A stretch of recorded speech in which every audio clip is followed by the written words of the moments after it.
Well, good morning, everybody, and good evening, no matter where you are in this world. As you can hear, great news. We've got gunshots behind us. People are shooting.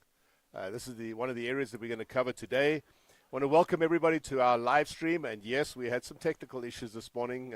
Welcome to Africa. We lost power about 10 minutes before we were about to go live, and it took us a couple of hours to get that figured out. We now have a generator here and a whole bunch of technicians and electricians helping us out. So apologies for that. That's why we're here early. That's why we're putting this all together, 3-4 days before the main match, so we can sort this all out.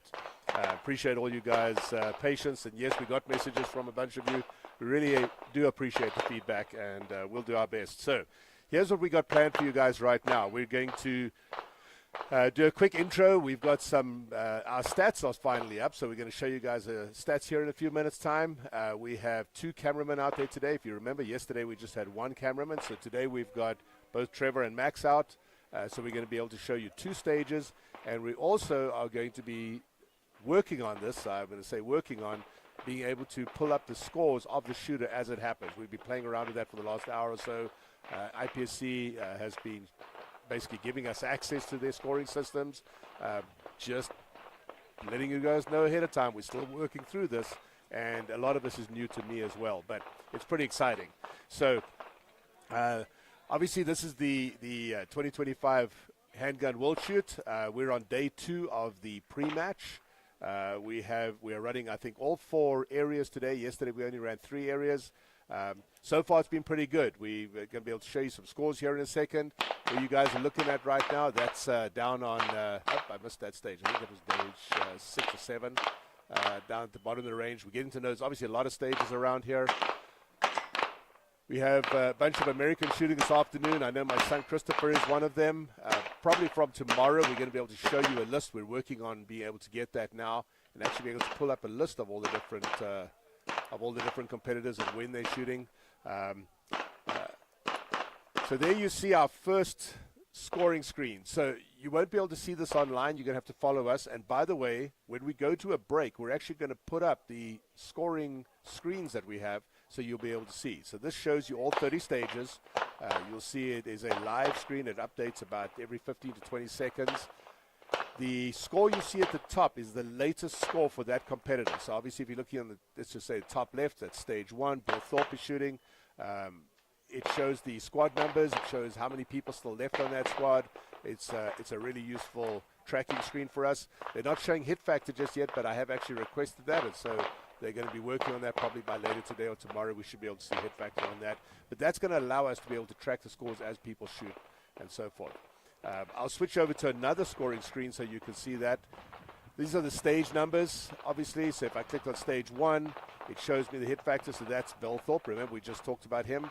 He's the last shooter there.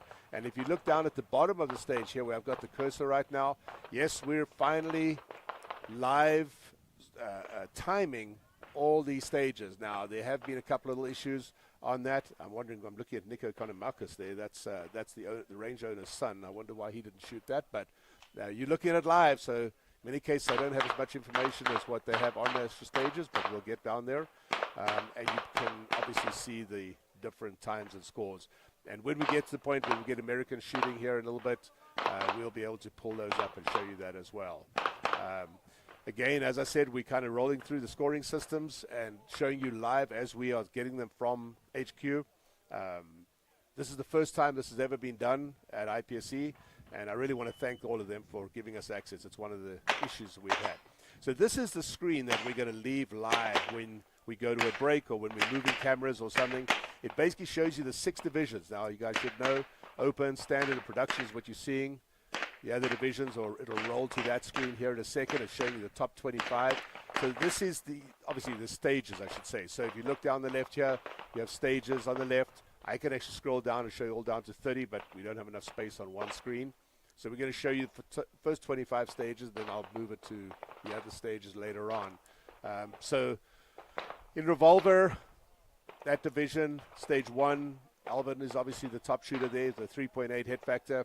We're going to talk about hit factors forever. It's kind of like watching motor racing and they talk about tires, right? You get bored of the tire discussions. Well, obviously this game is all about hit factor.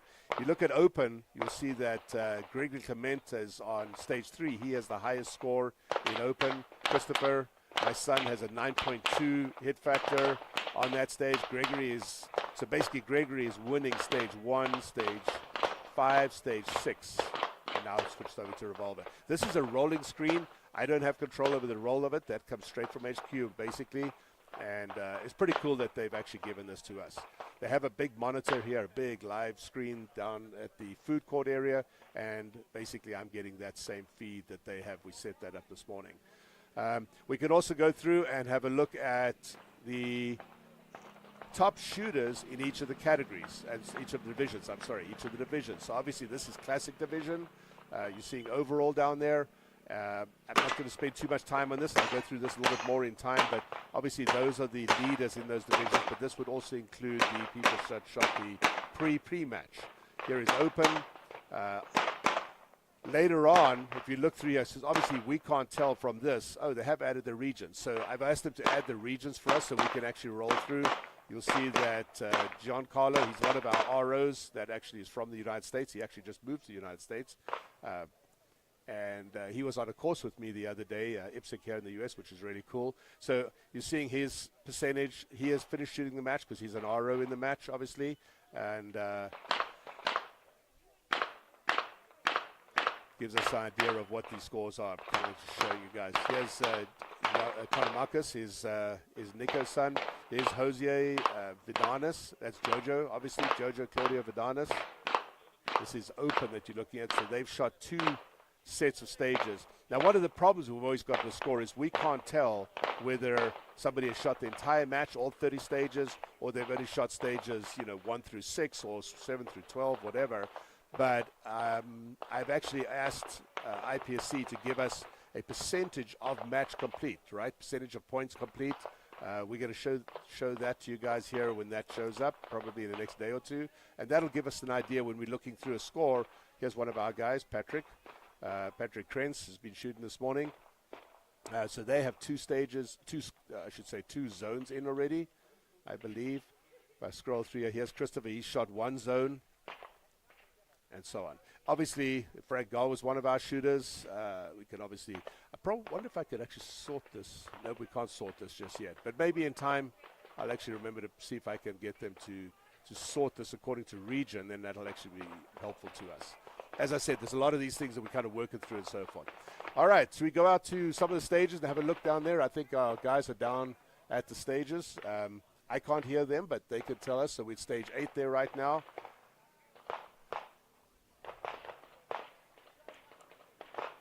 Now, in a few minutes, we have a production assistant that's down there. Actually, it's Sarah, my wife, that's working that today. And we have given her instructions to pull from the RO who is shooting and who's coming up next.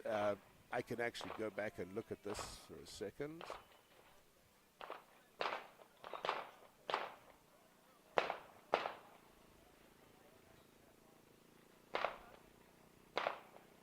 So that was stage 8 that we're looking at there now.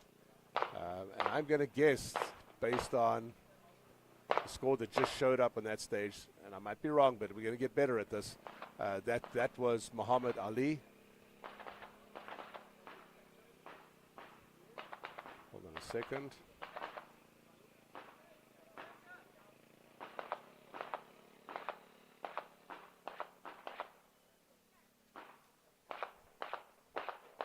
Okay.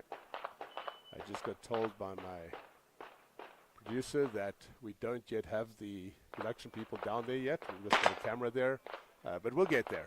And I want to mention, guys, as we get, okay, there we're at 18. So I'm going to jump to stage 18 on my stage monitor.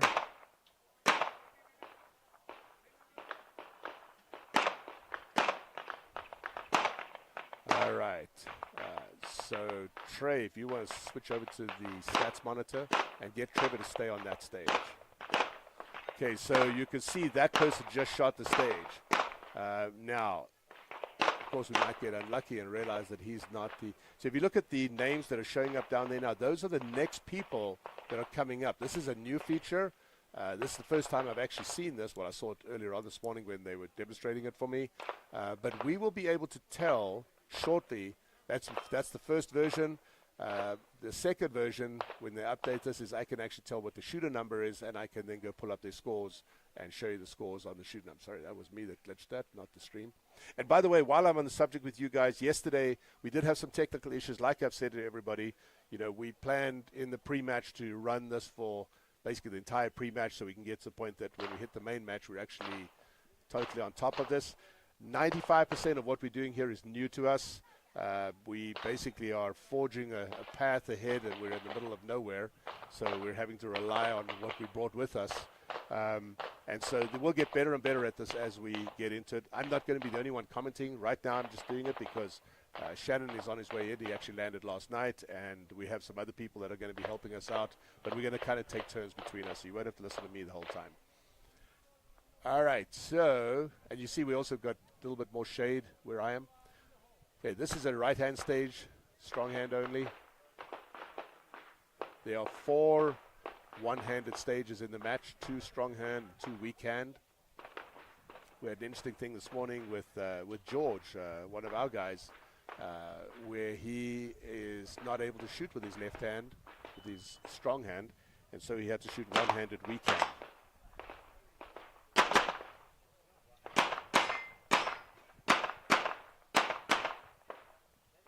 Did we see what stage this was, guys? I think 18.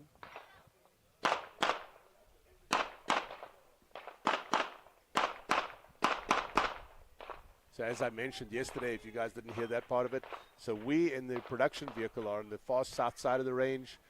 We originally planned to be inside the middle of the range, but it was just way too much, too noisy. There wasn't power there, etc.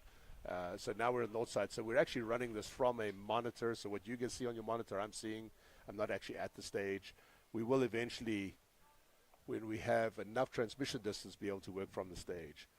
So if that was stage 18, then that was I think Kevin Harris that just shot. Pip. All right.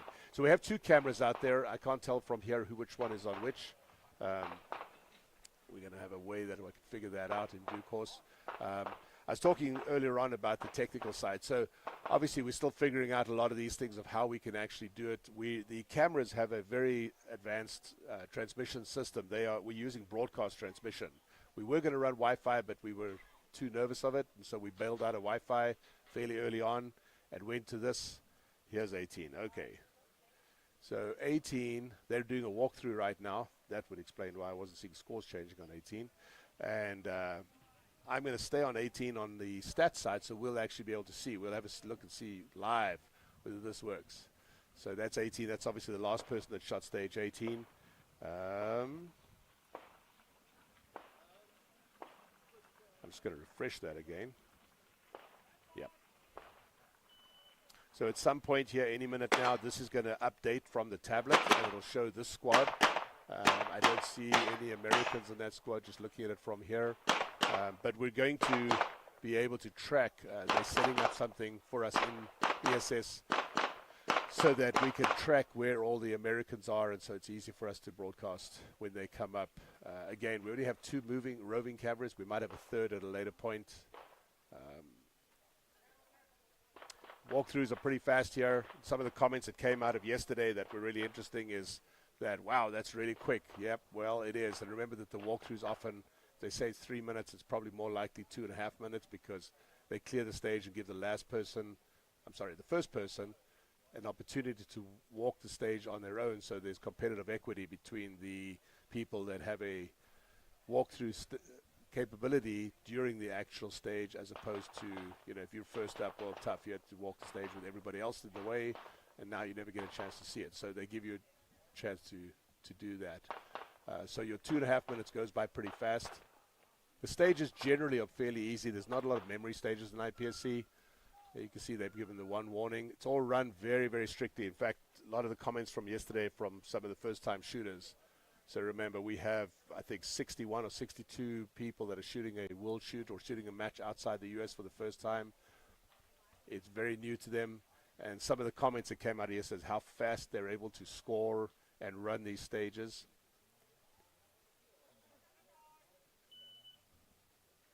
So we're going to shoot a 1469. So that helps us a lot because I can go through here and I can type in 1469. Stage 8. So we're on stage 8 right now. Okay.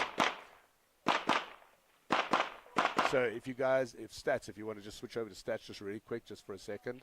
So their stage, you can see he shot stages up to 6. This is his first stage of the afternoon. All right, we can jump back to the shooter again. And then I'm able to pull up his score.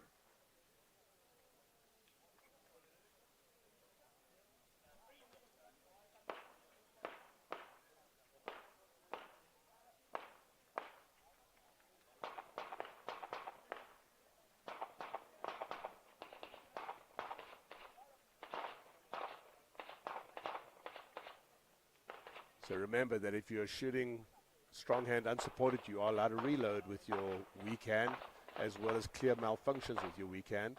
You may not rest your hand against anything, and you have to keep your weak hand away from your body, well, away from the arm and shoulder that you're shooting with.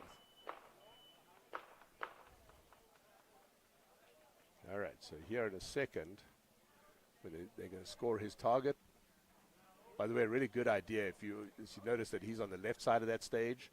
Yeah, you see him trying to turn the guy. Exactly what I was just going to say. If you're shooting from right to left and you're standing on the left side of the stage and you're starting to do your unload, show, clear, a very good idea is to face down range. Exactly what that RO is saying. I bet you he's telling me exactly the same thing. The RO there is Audrey Deporte. Very cool guy. He's from France. He's actually an RM. He's a very high-ranking guy.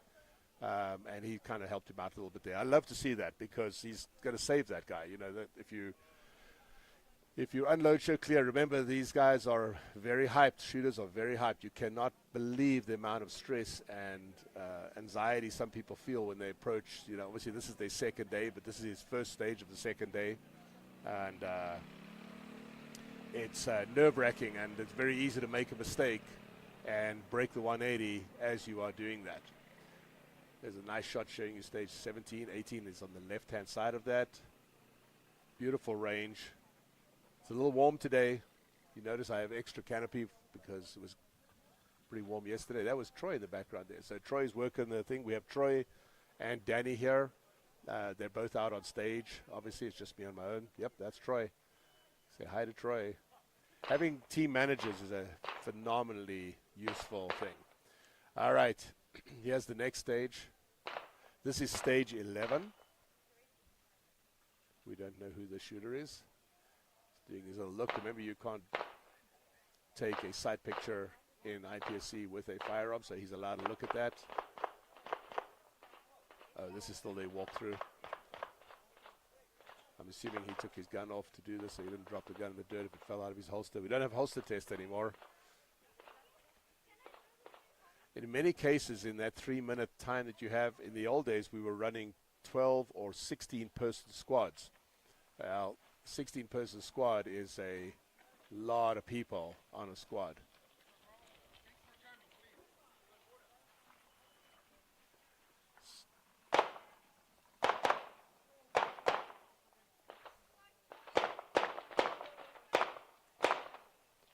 So this is Kevin Pinard that is going to be shooting first on this stage. I'm going to guess that the name Pinard, that he's from South Africa, shooting production. Doesn't necessarily mean that it's him in the shot because they're still doing a walkthrough, although that does look like the South African jersey. And you see he actually has his gun bagged.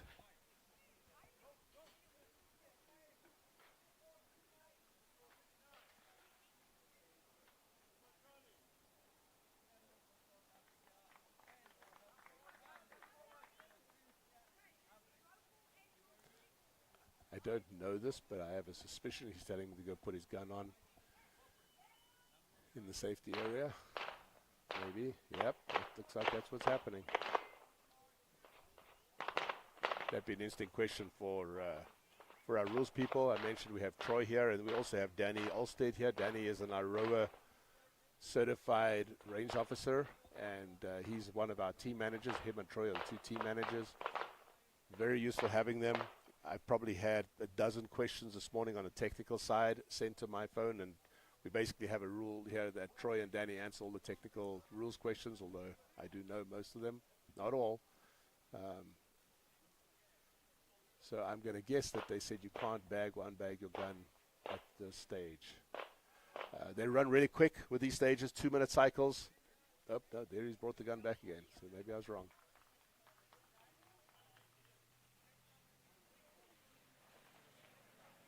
I believe, if I remember correctly, let me pull this up. So I don't have the ability to pull it up as a stats computer just yet. I will do that by the next session. But I will pull up what that stage looks like.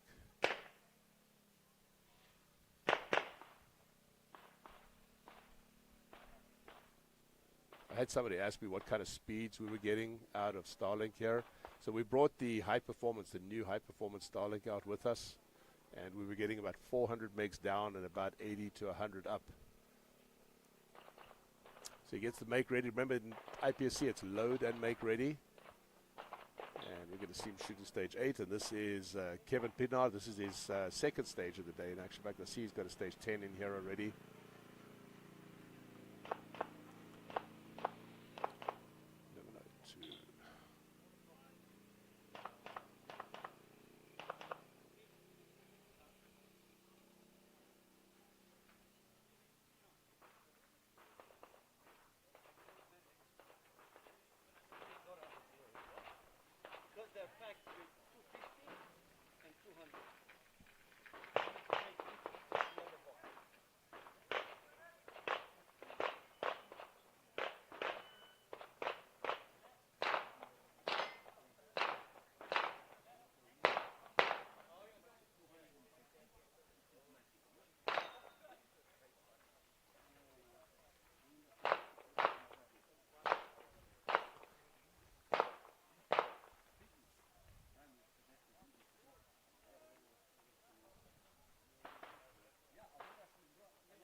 So in a second, I'm going to be able to show you the actual stages that you're watching, graphical version of them.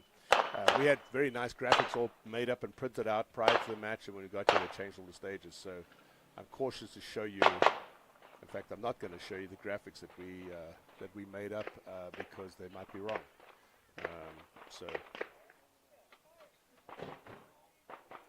Okay, so I'm going to roll to stage 15 now. I've just been told that that's where we're setting up.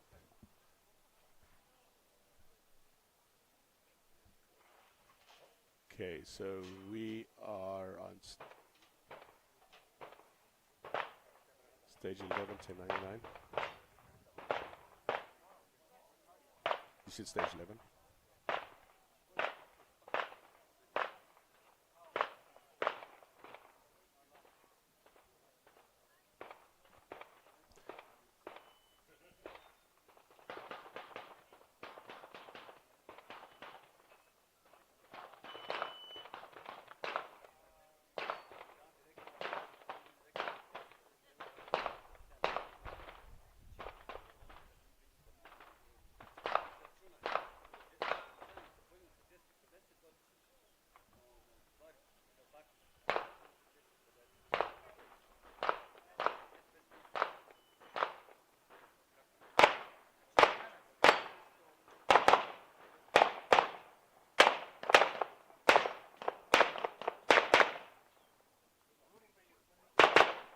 Okay, so that was stage 11.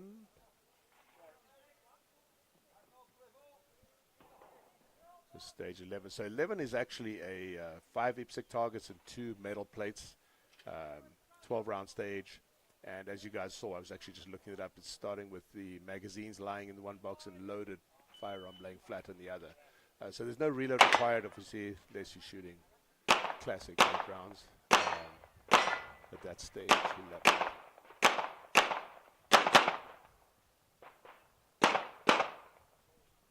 We're going to have a look, switch over to see what his score looked like.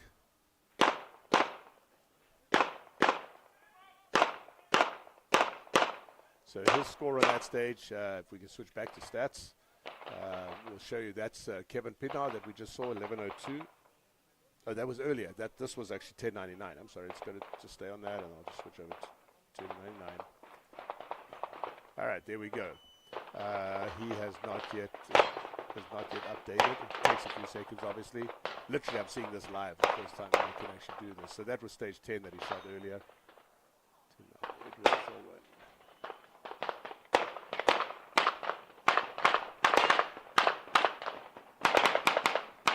Well, we're not getting that just yet. It obviously takes a little bit longer. They're running Wi-Fi tablets here, so it obviously takes a few seconds to update. We're going to go to stage 14. Take me targets. That's the next guy on stage.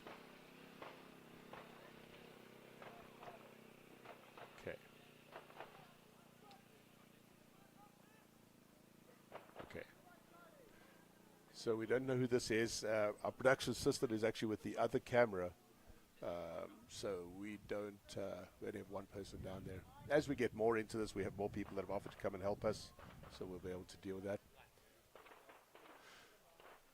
So it's pretty exciting to be able to do this first time from a world shoot. It's a little stressful, but we'll work through it. And we'll be able to show you, more and more as we get more into it. I'm probably kind of overloading the system here a little bit right now. What stage are we going to now, guys? 11, right? I think you said.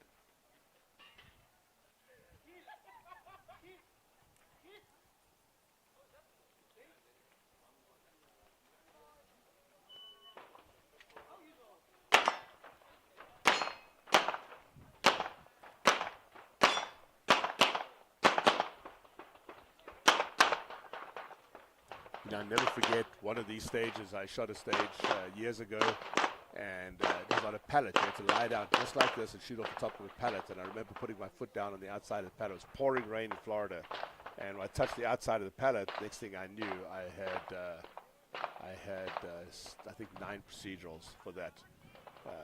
Pretty tough call. Can we go to a break real quick, guys, if you don't mind, or just let the stream cut my mic? I just need to talk to somebody really fast.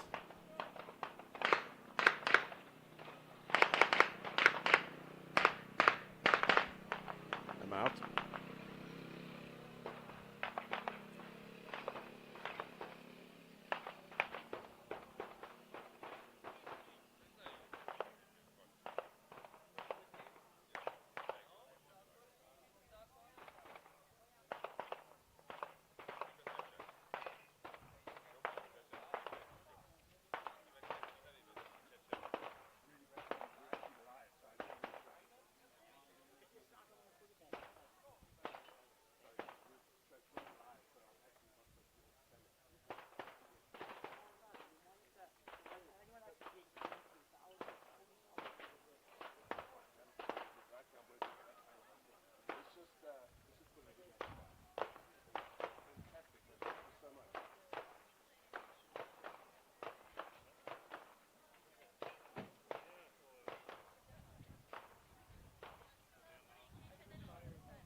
And welcome back to our stream. I had to take a quick break there. We had our IT people show up with some additional equipment, and I didn't want to lose them.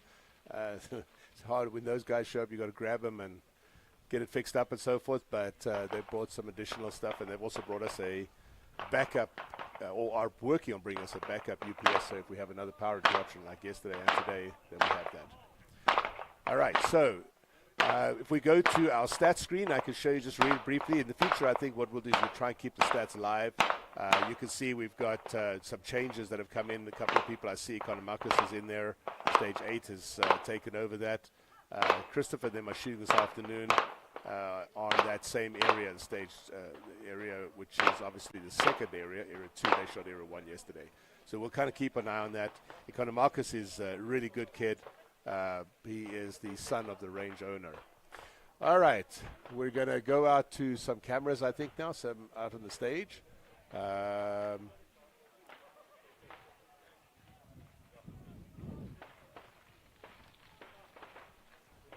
Okay, this is stage 2 that we're on right now. Looks like they are just... Nope. Up stage 9. We're on stage 9. Okay, that's fine. So one of the challenges on this range for us, that you guys know, is that our cameras have a, as I mentioned earlier, a really advanced transmission system built into them.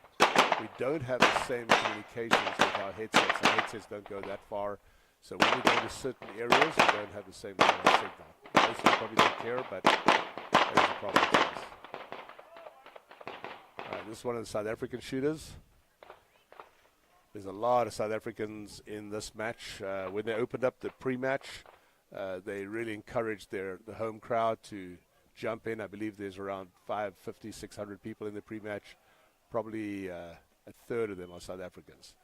So you can see he's got his pistol on the right-hand side, right-hand box. It's loaded. We talked about this earlier. And he's got his reloads from the left-hand side. Got to start laying down, flat. This brings back traumatic memories for me.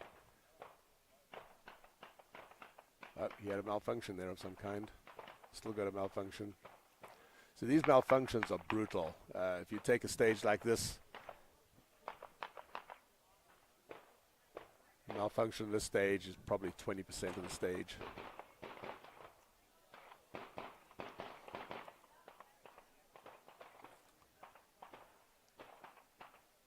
To reload to finish up there.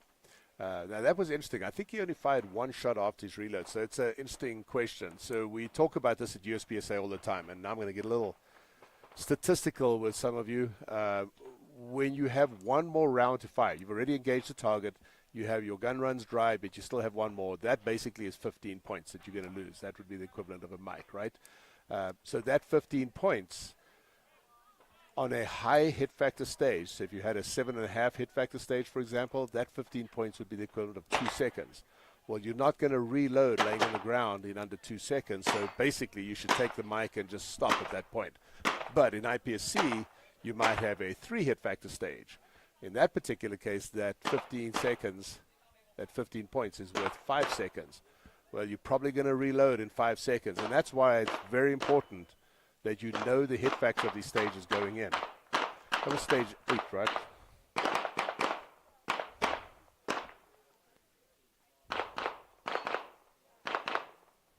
Yep, that was stage 11. So we're going to look and see. You guys want to switch over to stats really quickly? So this is who just shot that stage, right? And we can see his time was 28 seconds, and his hit factor is 1.8. So that's welcome to IPSC. You know, a couple of problems, malfunctions. You had to do that reload at the end. So you end up with a 1.8 hit factor. Well, let's just round it off to a 2. If we'd left that mic, that last one that he had to make up, that would have been 15 points divided by 2. That's equal to 7.5 seconds. Was definitely worth it for him. If you'd taken that mic, his hit factor would have dropped quite a bit more than that. So IPSC is full of this. This is why it's not just a matter of shooting the stage. You've got to understand what you're looking at. The master of all people that analyzes that is this guy called Eric Raffel from France. We're actually going to have Eric on our broadcast here later this week. He has agreed to come in and chat. So instead of listening to me the whole time, you can listen to Eric talk about this. And when Eric talks about things, then he generally, most people listen, because Eric is a multiple world champion. I believe he has 7 or 8 world championships, or maybe 9. I think 9 actually. And he's never lost a world championship. You could argue that because he shot PCC this year and he didn't win that, but he's not a PCC guy. He's a handgun guy. So Eric is shooting production optics, and it's going to be really interesting to see how our shooters fare against Eric. We have JJ, of course, and some others, Jacob Hetherington, shooting production optics, and we're definitely going to be tracking that live. I have a way that I can put the scores up together, and we will be able to see what how they're doing. They're going to be shooting in similar zones. So one of the things that IPSC and Jose Lino, who's in charge of all this, have worked really hard on is trying to balance the match. So we have all the top guys in each division shooting at the same time. There's a lot of reasons for that. One is it allows less competitive issues between a weather condition versus if we have great weather in one day and you shoot this particular stage, and then the next day the weather's terrible, then obviously that person's at a disadvantage. But if you're all shooting at the same time, that takes that out, or certainly reduces it. Of course, the argument could be made that we may have a situation where the pre-match, which is great right now, pre-match going on, the weather's beautiful behind me, pre-match is rocking it, and then in the main match we have terrible weather. This location where we are now is quite capable of turning us to rainy conditions, and by rain I mean they can literally have 2 inches of rain on the ground. So that's going to be interesting if that ends up being the main match, because the main match people are going to suffer a disadvantage to that, but hopefully that won't happen.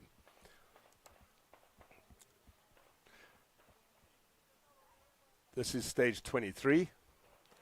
We can take a look at stage 23 on our course of fire map.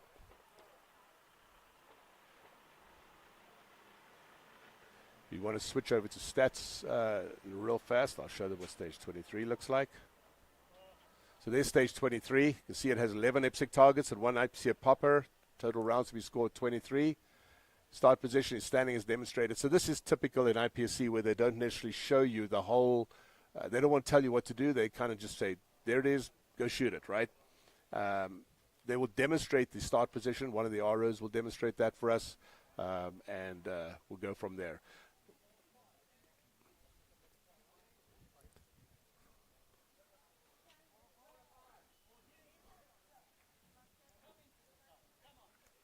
So next shooter up is Arena Osman. Oh, this is Mo Osman, the RD of South Africa. Mo has been absolutely incredible. He's helped us a tremendous amount, and this is his daughter shooting. Mo will probably be around there, guys. So if you can tell, I think it's Trevor on camera. See if you can find Mo around there and say hi to Mo. He'll be standing watching his daughter shoot, I'm sure. This is her second stage of the day. First stage, she had some deltas. She shoots production optics.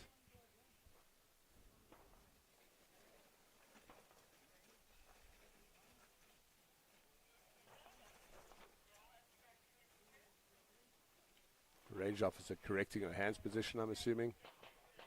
Yeah, they're really sticky with that in IPSC. They want everyone to be exactly the same at the start, so there's no advantage gained.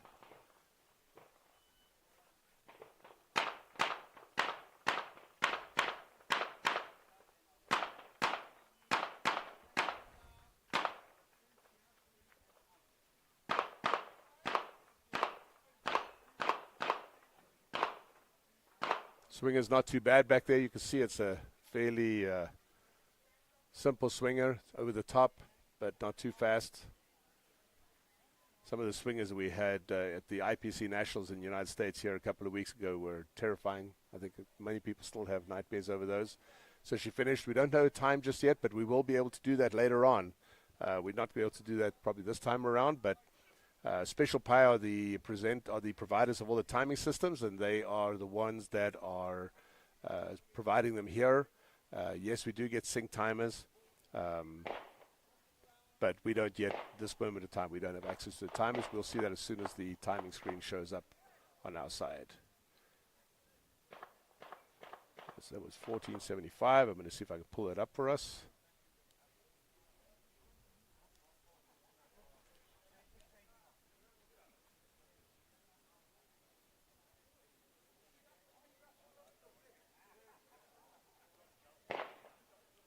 What stage was that again that she was on?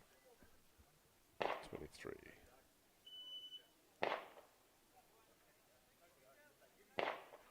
Okay, if we can switch over to stats real fast. So there you can see this is obviously, again, like I said a few times, this is new to us. But if you look down here on stage 23, down on the bottom here, there is her score for that stage, 1475. She just shot that. She shot 4 Charlies and a Delta in a time of 1739. I don't have the hit factor for you just yet. She's a junior. See here on the right-hand side, she's a junior shooting production optics. And she was the 8th out of 8 people on that squad shot. So that squad is now finished.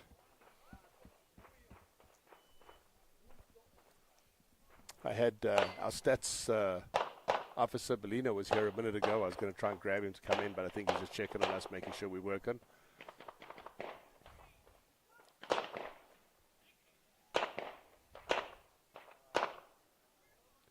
I've said this a couple of times in the past. It's really cool to see all the different nationalities and people from all over the world. I believe 76 countries, I think I heard them say, are represented at this match. That's just fantastic. And for the total number of people in the match, roughly 1,800 people, that's just staggering. If you think the majority of matches that we've ever shot or we ever go to around, 400, 500, 600 person matches is considered huge, and this is basically 3 times that. Obviously, it's spread out over a number of days, but yeah, big crowd. This is stage 24. We have a couple of people from the U.S. competing in this. As I've said a few times, as we get better and better at reading stats, I have a way that I'm going to be able to pull up who's on a squad and see. And I'm not sure if that's actually what Jose Belina was coming to tell me a second ago. But as we get better and more proficient at this, we will feed you more information. I don't see him back there.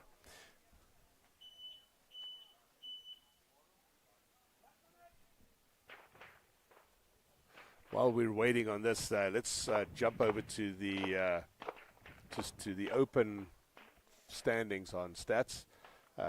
So this is open category. You can see this is obviously a lot of these people are still pre-match. Let's get rid of this screen. I don't know why I've got all these extra things in there. Yeah, we'll be able to track this through the match as obviously the better shooters come in. They'll start climbing the ranks, and you'll be able to see who's at the top. And we're going to have a leaderboard as well, where we're going to try and work out who's coming up and who is already in the lead. Right now, obviously, it's impossible to say because there's so much shooting still to be done. But it gives you a chance to take a look at that.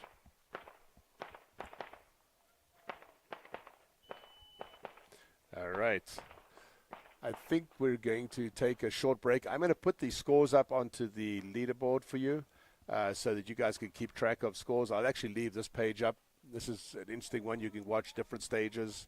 Those obviously the 30 stages in the match and the different people that are coming through, and we'll leave that up for the run through.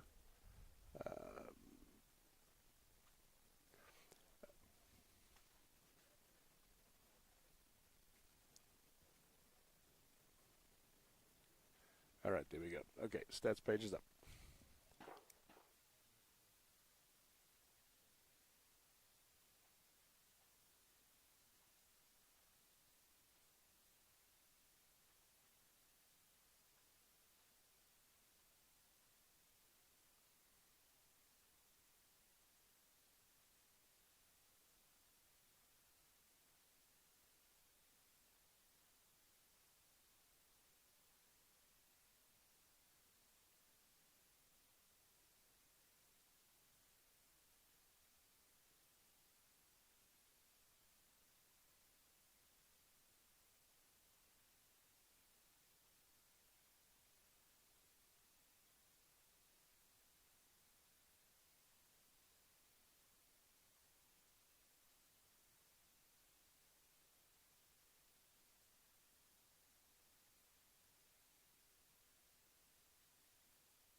live from the 2025 Handgun World Shoot in sunny South Africa. I've got Troy McManus sitting here with me. He's going to give us some of his insights in what's been happening today. We're going to talk a little bit more about scoring, and we're going to look at some of the shots that the guys are bringing us from the range down at the bottom. It's been a pretty good day so far, Troy.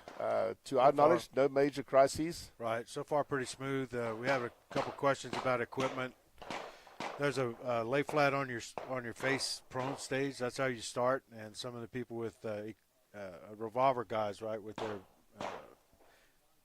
holders and everything in front, were wondering could they move them. And of course, the area CRO and the RM told them no. So they're just going to have to tough it out because prone is prone. So that's flat on your belly, and that's how they're going to have to do it. So revolver guys, be prepared for that. Other than that, a couple of scoring calls. We had a little question about a score that appeared to be errant, but the person was looking at practice score, which was off, and when they went back to ESS and looked at it, it was correct. So there's QR codes all over the range. Competitors here should be scanning that QR code, which takes them directly to their scores on the ESS system, which was, in this case, proved to be accurate. So, but ran into the actual RO that ran the stage, that scored it, and he remembered the young lady that was in question. Super helpful area. The RM for the match, Paolo, was super helpful. The stats folks were super helpful because they want to get it right. And we ended up getting it correct, so everybody was happy. So that's the two major things we had today, just some equipment questions. Replacing mag pouches. If you replace one mag pouch with a brand new one of the same type, no big deal as long as it's in the same place. So, and one gun swap question. So that was it.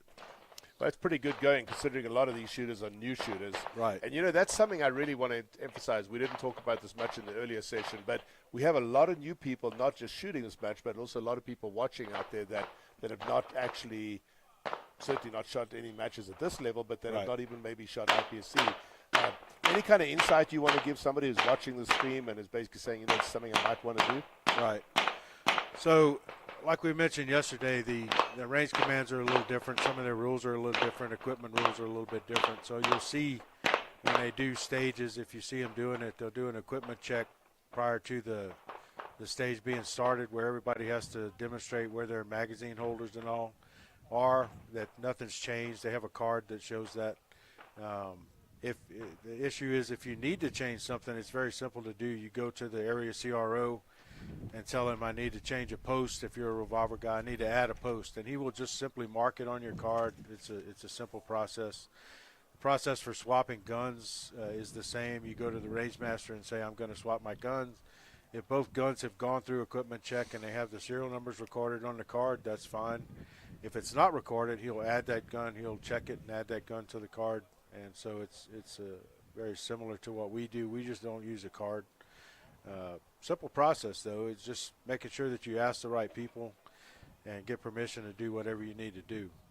Otherwise, it can cause you some problems. But typically, if you show up on the stage and something has changed, you can let them know and they'll handle it for you, right? As long as you don't shoot like that, then they're usually pretty good about it. Other than that, they've been super strict on start positions, which is good because that's consistency. If you're a half inch off, they're going to make you move, right? Because you got to be in the same spot. Yep. Hands and I are like always that. Same thing for everybody. Hands are always naturally at your sides unless they specify otherwise, and they'll correct that if you're hitching up a little bit. But so far, what I've seen is a good RO crew here. Obviously, you have some personal differences, but I haven't seen anything major going on. And like I said, the higher range officials, the area CROs, and the range master and deputy range master have been absolutely great. So no issues there either.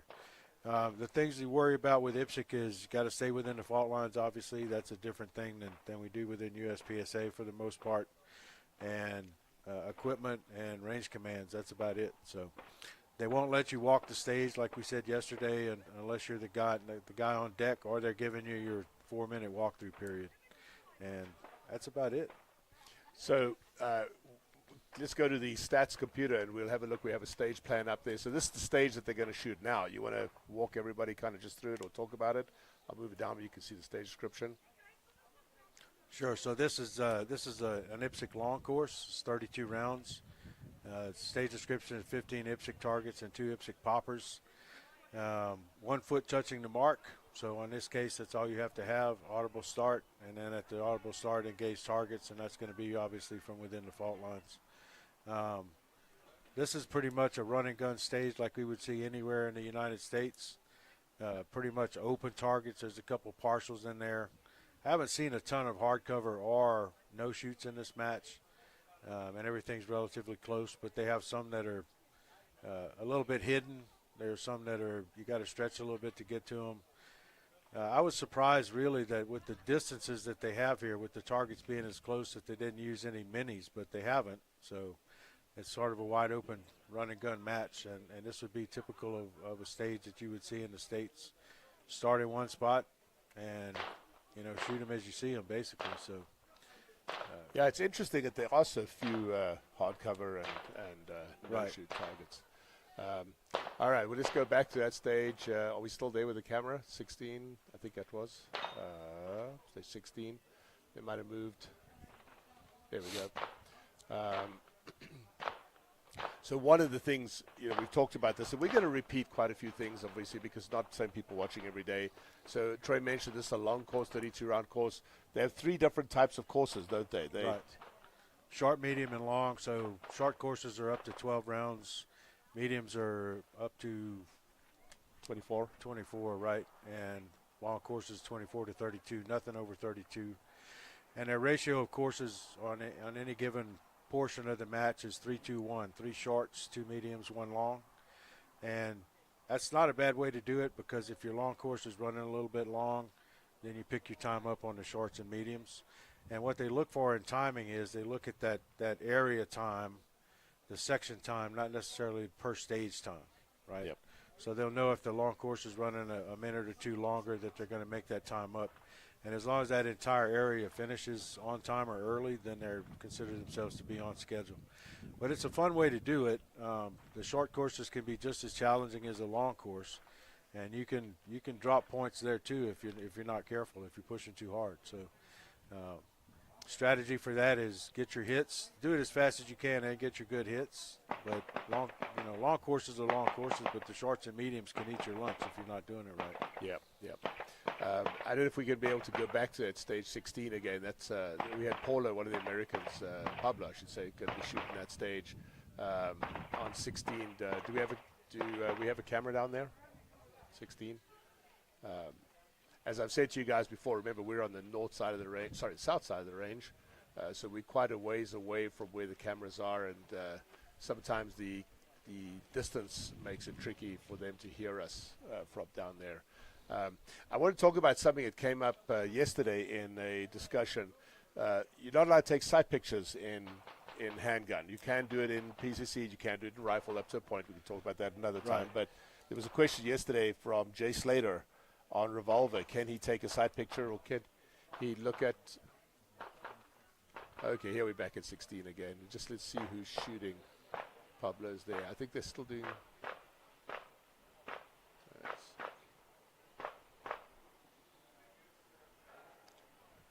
Yeah, So it looks this like is they're obviously still in their walkthrough period. Yeah, it looks like there might be still a walkthrough. It's very easy to tell because there's only one person allowed in the walkthrough area. Right. They monitor that pretty strictly, don't they? They do, yeah. Yeah.